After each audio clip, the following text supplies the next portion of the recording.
It all starts 2 years ago with a terrible car accident on a dark road. We see that our main character was on a trip with his family when it all went down, but instead of passing on, he ended up waking up in a completely different and unknown world. In this new place, the young man was transformed into a hero with imposing armor and a sword. He completed the mission the gods gave him by defeating a giant, terrifying creature. So, as a reward, the young man asked to be able to visit that world whenever he wanted. For our character, that place was a welcoming and very peaceful refuge. It was a place that brought him a sense of peace and also of longing. Back in the real world, firefighters and ambulances arrive at the scene of the accident to help.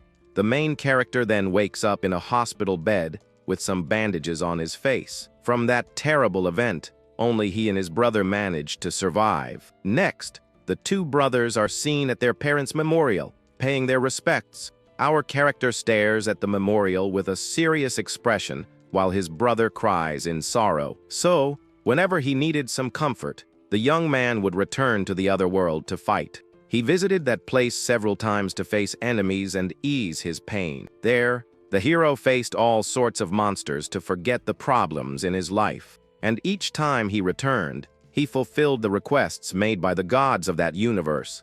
With his sharp blade, he eliminated any threat the deities pointed out to him. That's how the young man ended up becoming what they called Contractor for the gods. He was now a precise problem solver for the tasks the entities gave him. A man's voice says the MC's work was clean as the camera pans to his white shoe. This gentleman in a suit walks through a battlefield and asks him if that wasn't his motto. The man addresses Jung-won, calling him Contractor, while the kid is chilling on top of a creature. Sitting there, the main character swings his feet peacefully after another completed mission. The god's representative comments that he was told how things had gotten over there. From the scene of destruction, you can tell the battle had been pretty intense for the hero. With a calm look, Jung-won agrees with the man and says it really does look like it was tough. At that moment, the man in the suit asks if he'll want money as payment again. From atop the creature,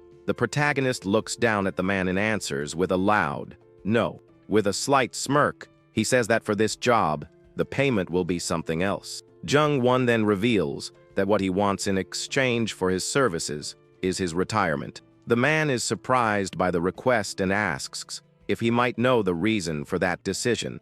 The hero explains that his brother is a teenager now, and he needs to look after him, on top of living his own life. The representative of the gods seems to understand the young man's reasons and accepts his choice. Jung-won is surprised by how easy it was, but the man says he can't question a decision made for family. The gentleman thanks him for all the protection and says they'll find other heroes to take his place. Satisfied with the answer, the main character thanks him for everything and says goodbye to that world. 1 month later, we see Jung-won's brother lying on the couch, scrolling through his phone in their apartment. Just then, the MC arrives and places a bag of food on the table, telling his brother to eat. The younger one, however, doesn't even move and stays on the couch, ignoring what was said. Sitting at the table, Jung-won asks his brother if he's at least studying for his future. The younger brother remembers 2 years ago when he used to hear the same lectures about getting into college. But back then,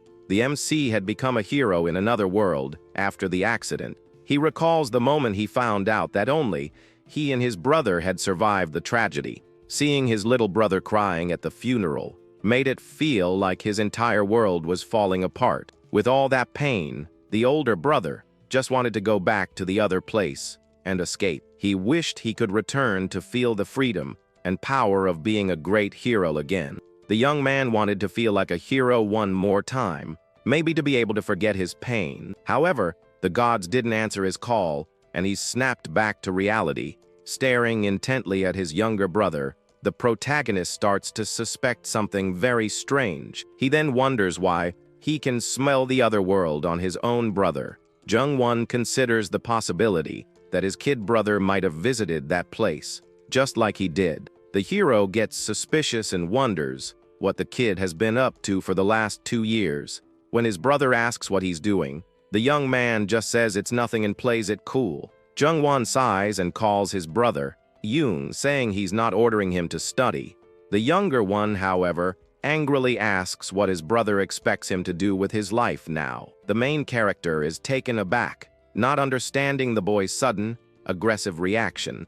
Yoon then explodes, saying that Jung-won hasn't said a single decent word to him in 2 years. He yells and asks where his older brother was when he needed his support the most. In his thoughts, Jung-won replies, "I was in the other world, making a living for you." Jung-won then gets up from the table, grabbing his jacket that was on the chair. He turns to Yoon and says that's why he's trying to get closer now. The younger brother just watches his brother get up and leave the kitchen without saying a word. After the argument, Yoon goes to the sink and tells his brother to clean up the food he left on the table. Suddenly, Yoon turns around and asks what his older brother is trying to do.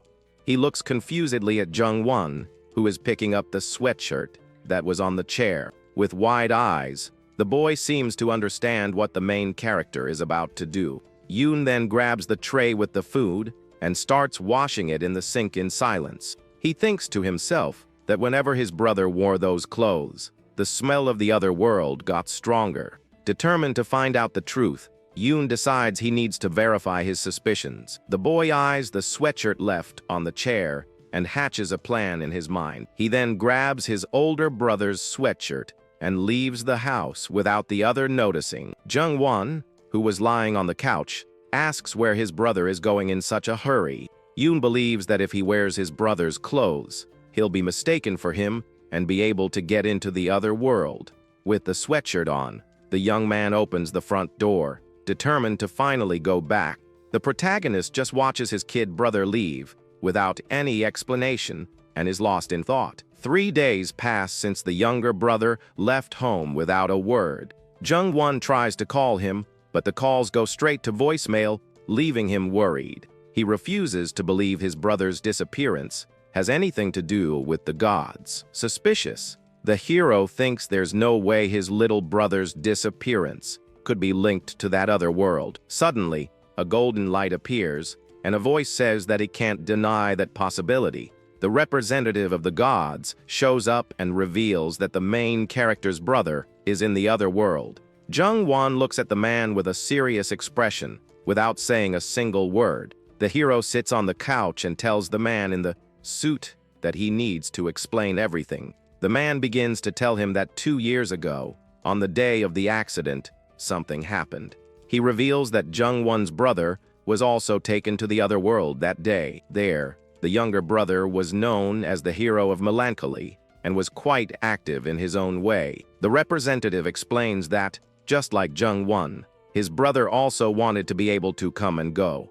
Jung-won gets annoyed and questions what the problem is, since he himself did it for 2 years. The man in the suit reveals that the protagonist was chosen by the world itself, not by the gods. He continues, saying they don't know what problems the constant visits could cause. Because of this, they ignored Yoon's presence in the other world for the last 2 years. However, the man says that today, it seems someone has finally noticed the boy's presence there. Jung-won asks if this happened because of the clothes his brother took from him.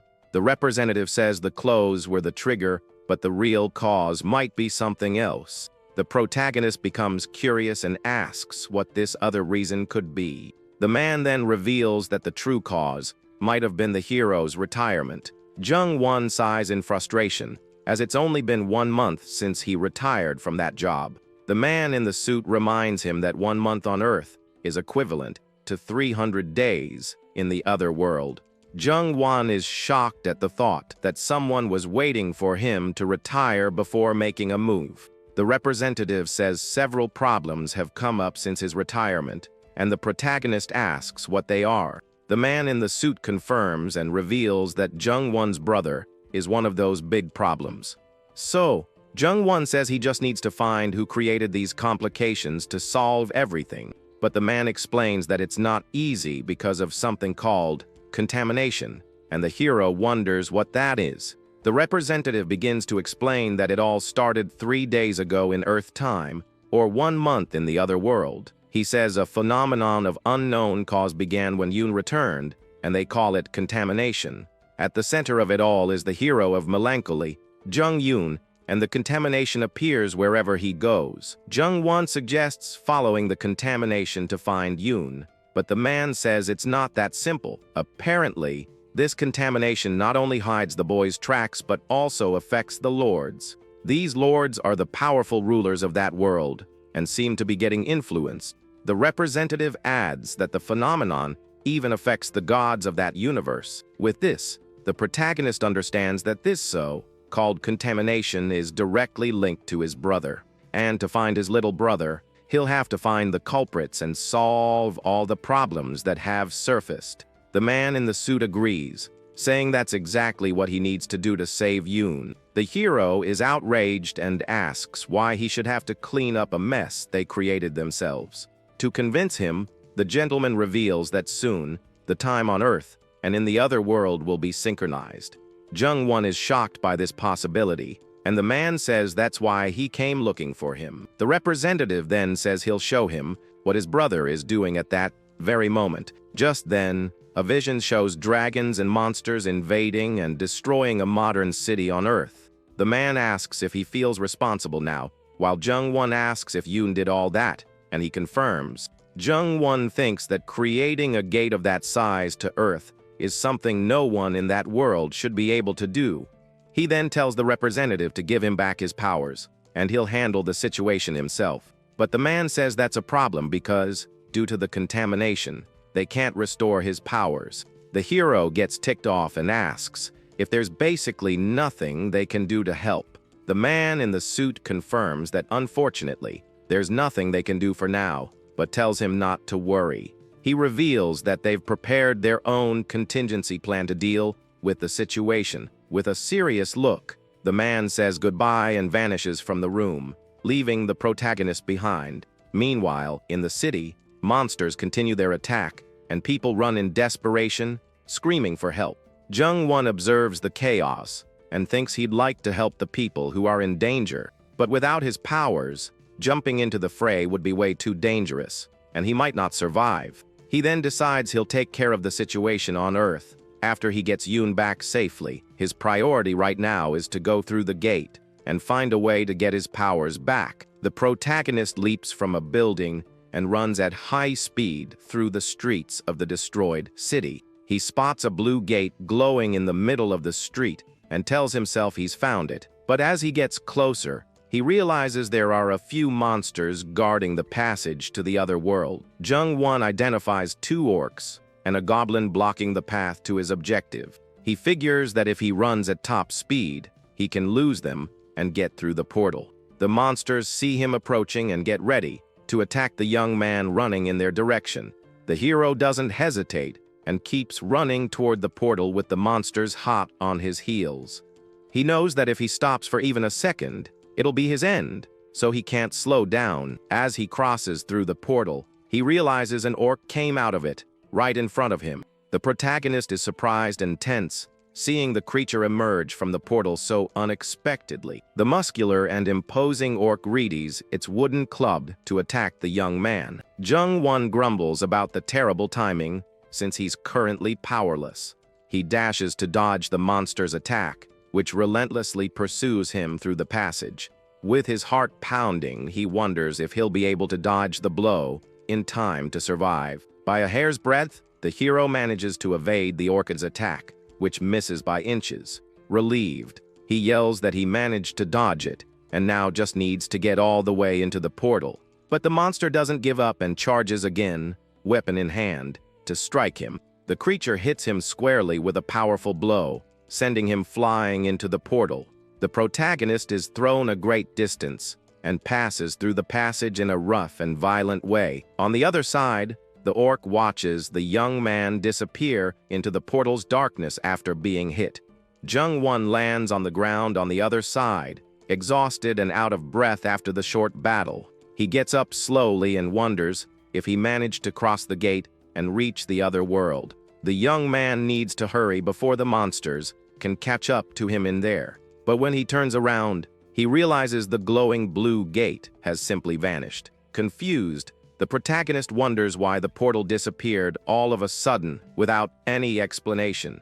He's never seen anything like this happen before and gets worried about the unexpected situation. The young man questions if the portal's disappearance is also because of that so-called contamination. With no way back, he draws his sword and prepares to fight. With his sword, he unleashes a wave of blue energy that destroys everything around him. He remembers how he used to defeat hordes of enemies with a single blow. A month ago, that would have been possible, but now, without his powers, he's vulnerable. The hero feels a sharp pain in his back where the orc hit him. He complains about the pain and notices his shirt is torn where he was struck. Fortunately, the wound doesn't seem serious, but he knows that even an orc would be a problem now. The protagonist realizes he forgot that he's now just a regular, powerless person. Suddenly, he hears footsteps approaching and gets on high alert for what's to come. He hides behind a rock to observe who is coming his way. Cautiously,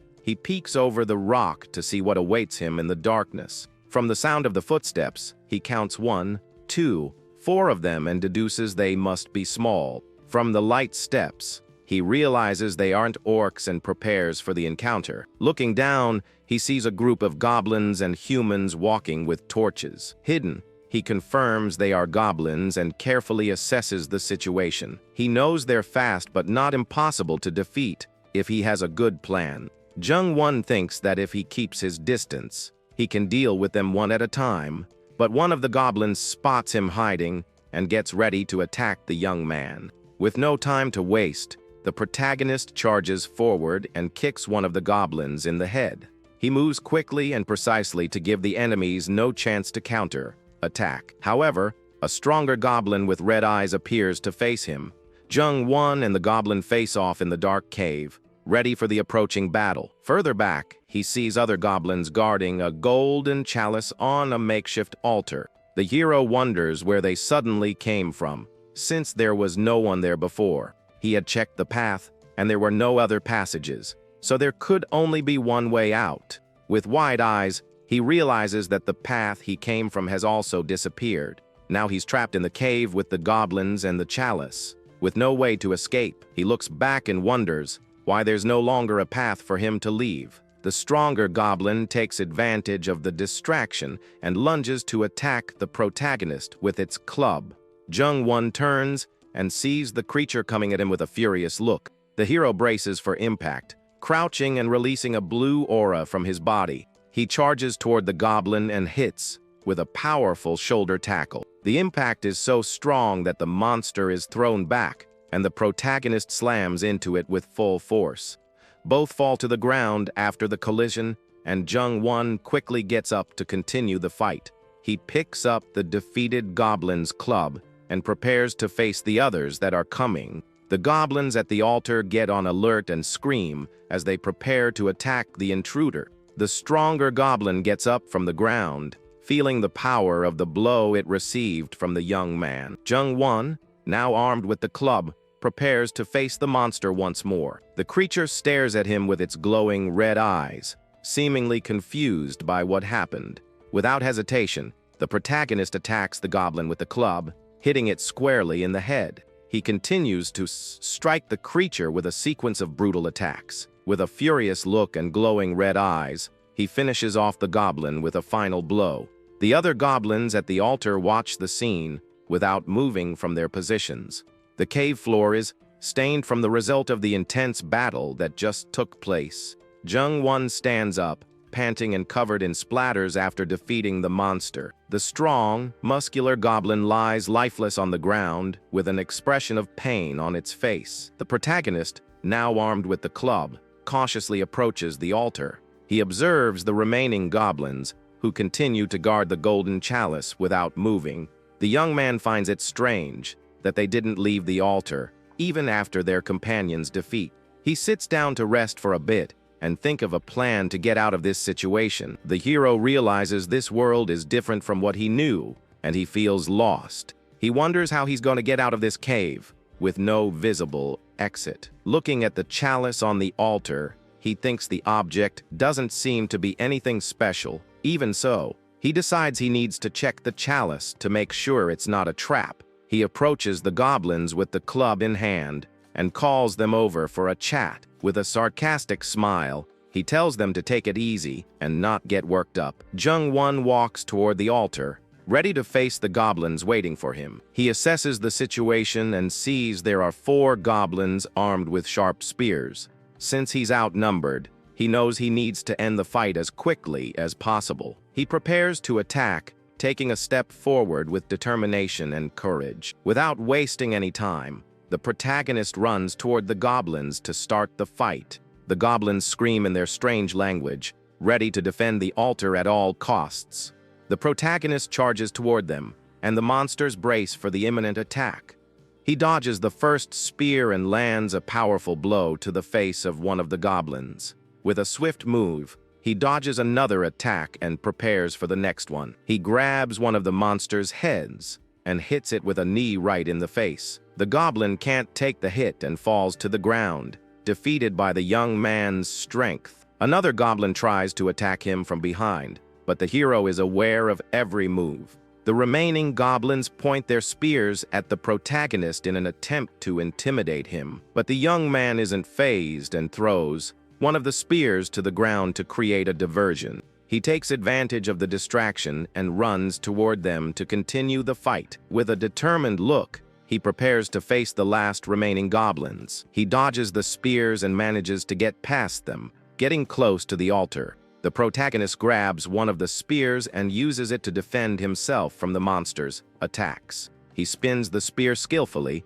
and uses it to attack the goblins at the same time. With the spear in hand, he becomes a force to be reckoned with in the battle. He breaks the spear in half and uses both parts to attack the enemies. With swift and precise movements, he mercilessly defeats the goblins one by one. The hero's face is covered in splatters, but his determination doesn't waver. He uses the broken spear to pierce the last goblin that dares to face him. The last goblin appears with its face red with rage at him. With a final blow, he smashes the last goblin's head, ending the battle for good. He continues to beat the monster to make sure it won't get up again. After the fight, the protagonist throws the goblin to the ground and pins it with his body. He holds the creature tightly so it can't escape his grasp. The goblin struggles and screams, trying to break free, but the hero is stronger. The young man chokes it with his arm until the creature stops moving and loses consciousness.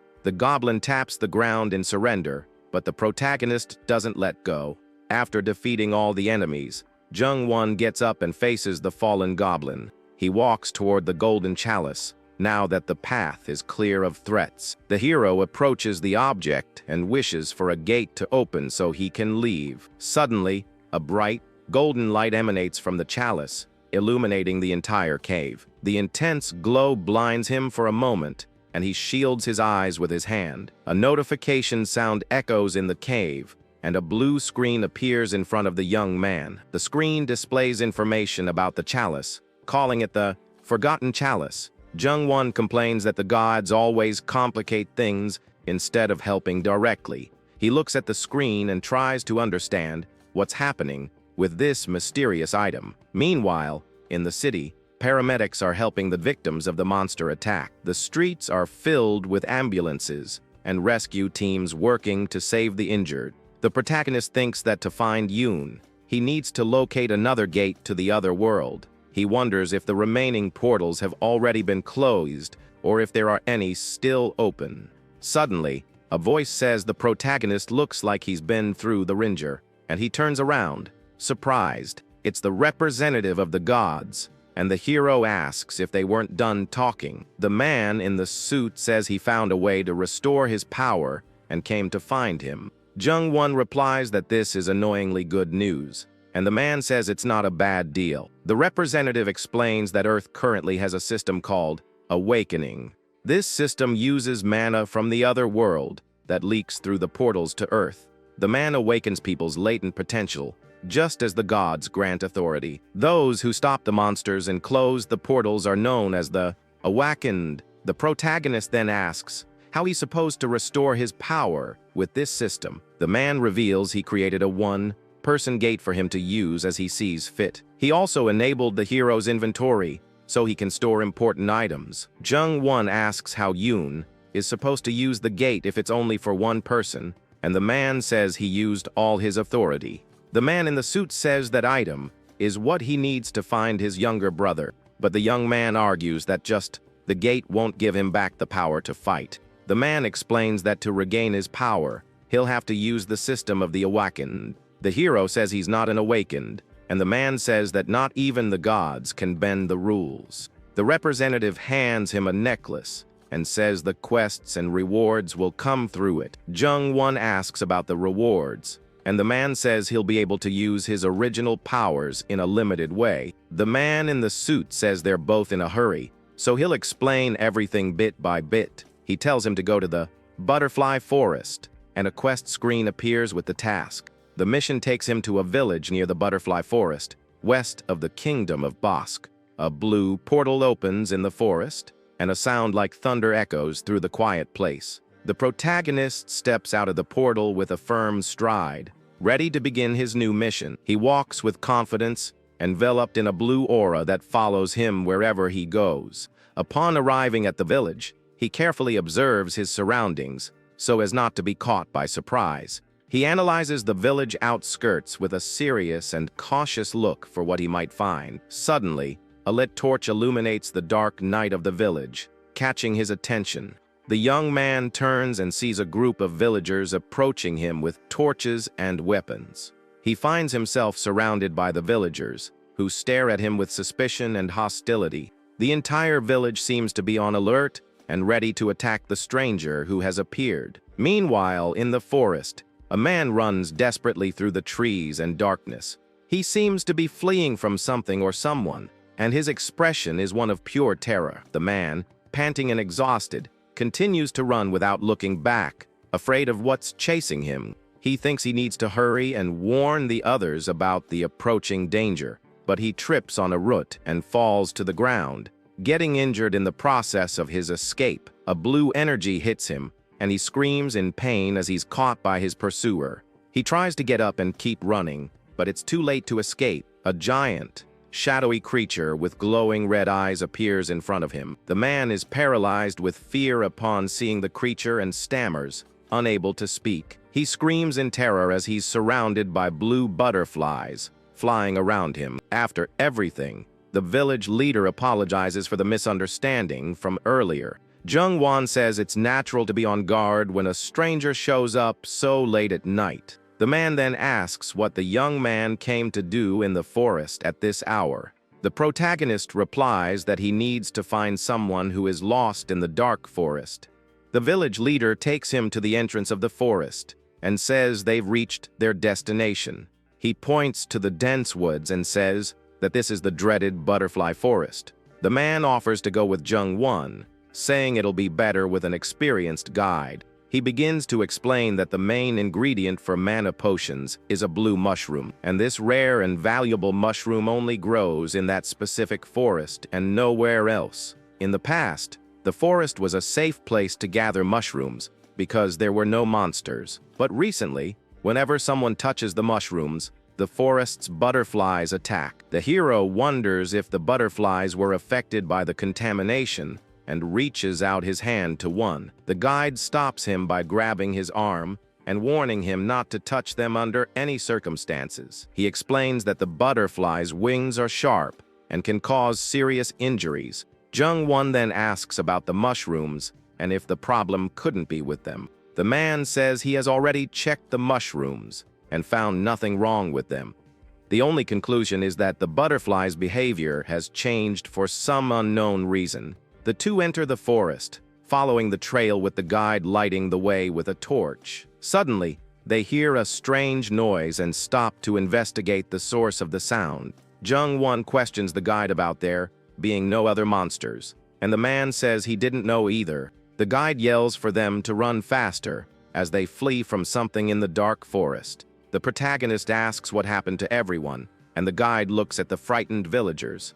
One of the men explains that they were attacked by the forest butterflies for no reason. The guide is shocked, as the butterflies had never attacked anyone before that day. The man admits he got greedy when he saw the mushrooms and apologizes for what happened.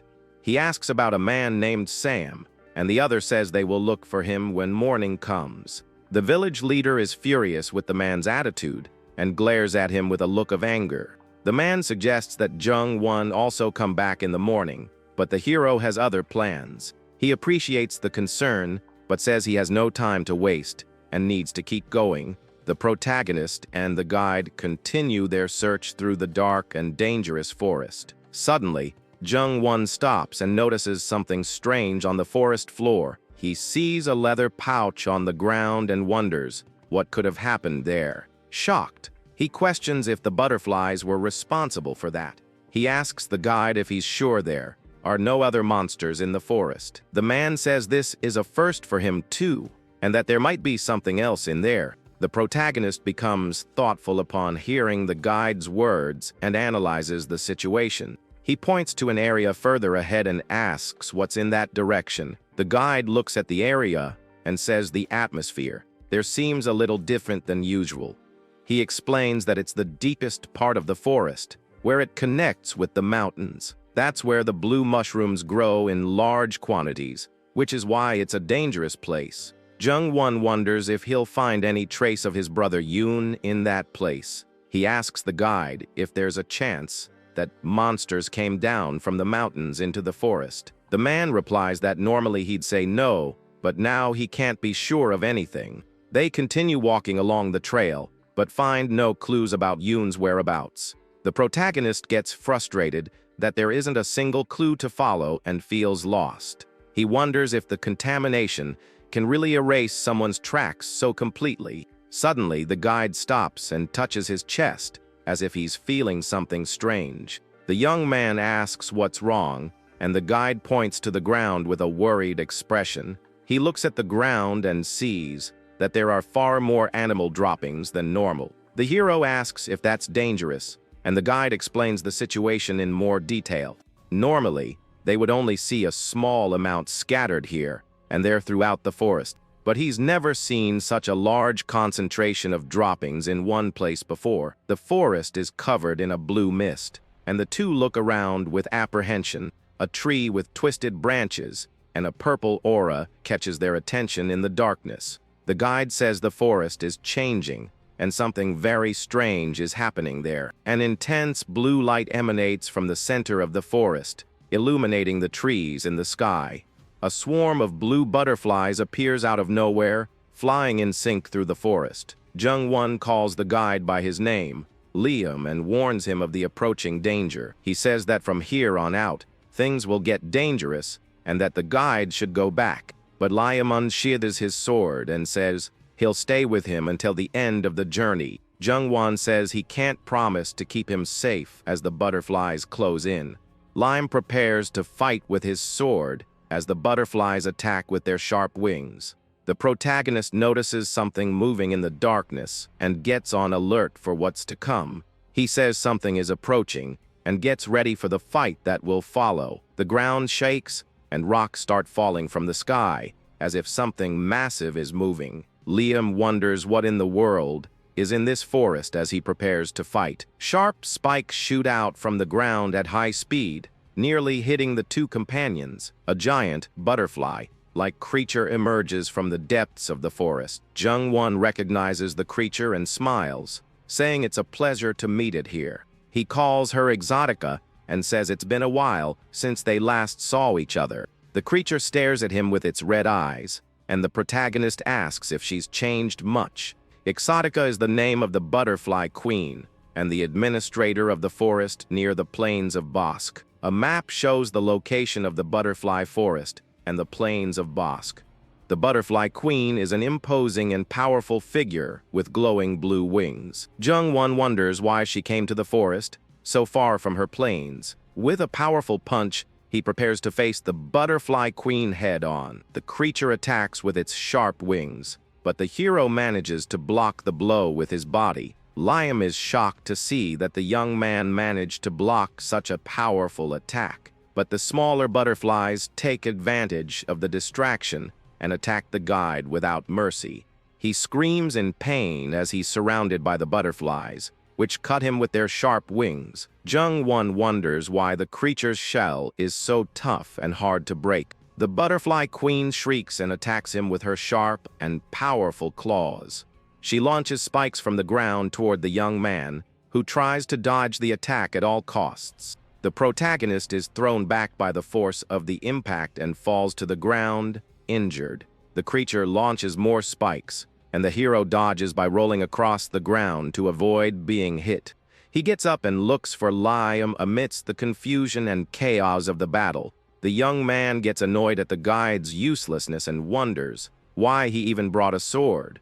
He sees Liam fighting off the smaller butterflies with his torch and sword in hand. The butterfly queen flies toward Liam to attack him with her claws. Jung-won shouts the guide's name and runs to save him from the creature's imminent attack. Liam is confused and scared to see the young man suddenly running towards him. The queen attacks, and the protagonist shoves the guide aside, saving him from the fatal blow. The forest is covered in a thick dust after the impact of the creature's attack. The dust begins to settle, and visibility gradually improves, revealing the scene. Liam coughs from the dust and tries to understand what just happened there. Jung-won tells him to be quiet, and Liam asks what he's suddenly doing.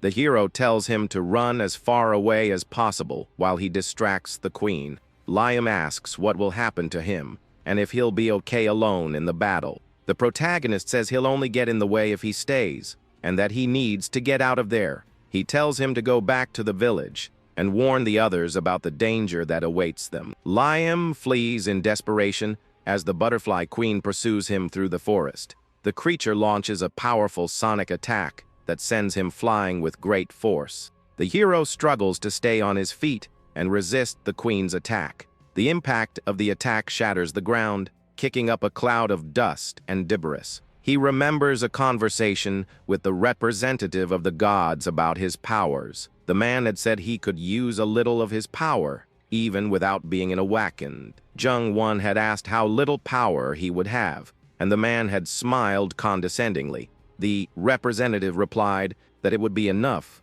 to keep him from checking out permanently. Back in the forest, the protagonist is on the ground and thinks that the man was right. Liam runs to help him and asks if he's okay after the creature's attack. Jung-won yells at him to leave and run while there's still time to escape. The guide looks at the butterfly queen in fear and feels powerless against her. Reluctantly, he starts to run away, leaving the hero behind in the battle. The young man gets up and faces the queen, calling her name with determination. He asks her what happened, and the creature seems confused by the question. Jung-won opens his inventory and selects an item to use in the battle against the queen. The inventory is full of needles, and he prepares to use them as weapons. With a grunt of effort, he summons the needles, which surround him in a blue aura. He launches the needles at the queen in a swift and precise attack. The creature screams in pain as it's hit by the needles, revealing its terrifying mouth. He uses the needles to create blades of blue energy and attack the butterfly queen. The attack hits the creature dead, but doesn't seem to cause much damage. The hero summons a sword of blue energy and prepares for a more direct assault. He throws the sword at the queen, but the attack is easily blocked. The protagonist grows frustrated that his attacks aren't doing any damage to the creature. He notices that the contamination is spreading faster and faster through the forest. An intense blue aura begins to emanate from deep within the forest, catching his attention. He looks at the light and wonders if it's a trap to lure him in. But he knows that at this rate, he won't be able to win the battle anyway. The young man decides he needs to find and remove the source of the contamination first. The fight against Exotica will have to wait until he solves the main problem. The queen attacks him with her claws, but he dodges and runs toward the light.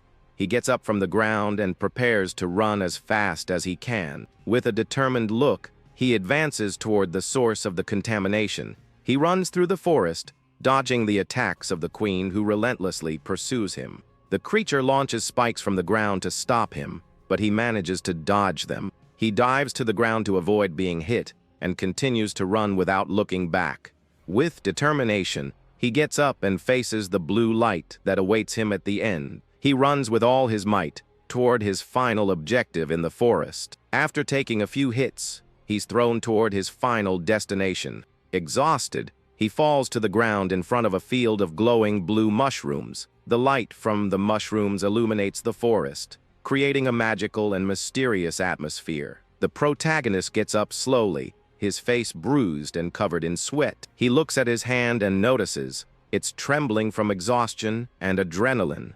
With his back to the mushrooms, he faces the butterfly queen, who watches him from above. The creature lands on the ground and prepares for the final confrontation with the hero. The young man's hair begins to glow in intense blue, and his gaze changes. The necklace he received from the gods, representative, starts to glow brightly. A mission screen appears, stating that he has found the source of the contamination and completed the mission. A new mission appears with the objective of defeating the contaminated queen and recovering the contamination. The mission reward allows him to use 10% of his original power for 10 minutes. The queen fires a red energy beam his way, but he stands his ground. The system prompt asks if he wants to use the reward, and he doesn't think twice about accepting. With his eyes glowing blue and his hair changing color, he gets ready for battle. In one swift motion, he slices off one of the queen's legs with a precise strike. The severed leg hits the ground, and the creature stumbles back, reeling from the attack. She screams in a mix of pain and rage, wounded by the hero who now wields a fraction of his true power. He mutters that she's way too loud, and that he needs to wrap this up, since he only has 10 minutes. Our hero wonders if 10 minutes will even be enough to take down the queen. With its leg gone, the creature loses its balance and crashes to the ground, completely vulnerable. He charges toward her, sword in hand, ready for his next move. The queen scrambles to her feet and lashes out with her claws, but he dodges with ease. The hero dashes toward her, weaving through her attacks and looking for an opening. He can feel the power coursing through him, giving him a renewed sense of confidence. At this power level, he thinks he might actually be able to pull this off. His plan is simple: take out the remaining legs, then go for the creature's core. He braces himself to strike the queen's other leg with another powerful, precise blow, but the creature unfurls its wings and takes to the sky, flying out of his sword's reach. Jung-won is caught off guard, wondering why on earth she would start flying now of all times. The queen glares down at him from above, her red eyes burning with hate. The queen unleashes her tentacles, raining down a storm of attacks on our hero. He realizes she's got all sorts of tricks up her sleeve and braces for whatever's next. The tentacles slam into the ground, kicking up dust and debris everywhere. Our hero dodges the onslaught, jumping and rolling across the ground to avoid getting hit. He can't help but think, isn't it kind of cheating for a butterfly to be packing tentacles? The guy vaults over spikes erupting from the ground, continuing his evasive maneuvers. He summons more needles and hurls them at the queen in a continuous barrage. Her tentacles move in a blur, deflecting the needles to protect the creature. Jung-won focuses, preparing an even stronger attack to land a clean hit. He fires a beam of blue energy that scores a direct hit on the queen, triggering an explosion. The blast kicks up a thick cloud of smoke and dust, obscuring the entire battle area. The queen's tentacles keep attacking, even after the explosion that just hit her. Our hero wonders if she's ever going to give him a second to catch his breath. He knows that at this rate, the fight will never end. He needs a new plan to bring her down. He has to find a way to drag her back down to the ground and finish this. The tentacles snake around him, grabbing him and hoisting him into the air, leaving him wide open. He's completely wrapped up in the tentacles, unable to move or break free. Our hero drops his sword as he's captured by the butterfly queen. He is lifted high into the air by the queen. After a moment, the battlefield is empty and still. The butterfly queen gets ready to strike the captured hero with her tentacles. She calls him by his name and lunges forward, her terrifying maw wide open. Our hero quips, asking if she even bothered to brush her teeth this morning, and prepares for what's coming. The creature shrieks in anger and attacks him with its tentacles in a furious frenzy. Jung-won apologizes, then prepares for the final blow that will end this fight. With one swift movement, he unleashes a needle of blue energy to free himself from the tentacles. The guy breaks free and falls to the ground as he slices the queen clean in two. The tentacles dissolve into thin air as he lands. The butterfly queen crashes to the ground, defeated, and the forest begins to return to normal. Our hero gets to his feet, feeling a sharp pain in his arm, where he was injured during the fight. He walks toward the field of glowing blue mushrooms waiting for him. The protagonist wonders if all he needs to do is collect the giant mushroom in the center. He calls out to Exotica, asking if she has any clue about what just happened. The queen doesn't answer, and her silence leaves our guy deep in thought. He says to himself that he can't do anything if he doesn't know the next step of the mission. The young man touches the giant mushroom, and a notification pops up in front of him. The notification states that it has detected contamination energy from the mushroom. He wonders what contamination energy is and pulls out the chalice he found. A new notification appears, explaining that the chalice is absorbing and purifying the energy. Our hero wonders if he's just supposed to take the contamination and not the whole mushroom. The chalice absorbs all the contamination energy from the giant mushroom in the blink of an eye. The chalice glows with purified energy as the forest slowly returns to its normal state. The butterfly queen lies on the ground, defeated, and our hero wonders if it's finally over. He puts the chalice away and thinks about what the reward for completing the mission will be. The protagonist gets closer to the queen, and the chalice in his pocket begins to glow again. He approaches the creature and asks what could have happened to her to end up like this. The tentacles that once covered her body dissolve, and the queen begins to revert to her original form. The creature starts to transform, enveloped in a brilliant blue light. She transforms into a woman with butterfly wings and light blue hair. The woman calls him Contractor and looks at him with her eyes closed, a serene expression on her face. Our hero smiles and says she's beautiful again, just like before she was corrupted. He remembers when he first met her, a long time ago on one of his missions. She had told him about the 13 trials born from the abyss to bring about chaos. These beings were fated to plunge the world into total chaos and destruction. But the protagonist's existence forced them into hiding, to bide their time. He wonders if they've resurfaced, now that he's officially retired. The queen tells him he must reclaim his power and return the trials to the abyss. She says this is the fate the world has chosen for him, and there's no escaping it. A blue light surrounds him, and he is suddenly transported somewhere else. He finds himself in a dark, mysterious place. He grumbles that the queen just drops these cryptic bombshells and then leaves him to deal with the mess. The protagonist looks back at the forest and wonders if it also returned to normal after the battle. A mission screen appears, informing him that he has completed the mission and cleared the first trial. As a reward, he can now use 30% of his original power for 7 minutes. A new mission pops up. Find the missing lord of the Woodland Kingdom.